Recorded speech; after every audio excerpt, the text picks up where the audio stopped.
গরমের চাহিদা মেটাতে কয়েকদিনের মধ্যেই বাংলাদেশে পুরোদমে বিদ্যুৎ সরবরাহ শুরু করবে ভারতের আদানি গ্রুপ। শুক্রবার বার্তা সংস্থা রয়টার্সের প্রতিবেদনে বলা হয়েছে, গত ৩ মাস ধরে এই সরবরাহ আংশিকভাবে বন্ধ ছিল।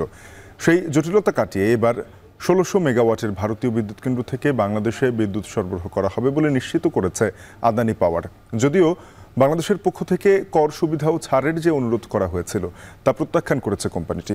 ভারতীয় বিলিয়নিয়ার গৌতম আদানির মালিকানাধীন প্রতিষ্ঠানটি গেল ৩১ অক্টোবর বাংলাদেশে বিদ্যুৎ সরবরাহ অর্ধেকে নামিয়ে আনে। কারণ হিসেবে বলা হয়, বৈদেশিক মুদ্রার সংকট থাকায় বকেয়া পরিশোধে দেরি করছিল বাংলাদেশ। রয়টার্স আরও জানায়, গ্রীষ্মকালীন চাহিদা শুরুর আগে বাংলাদেশ পাওয়ার ডেভেলপমেন্ট বোর্ডের অনুরোধে চুক্তির পুরোটা সরবরাহ করবে আদানি।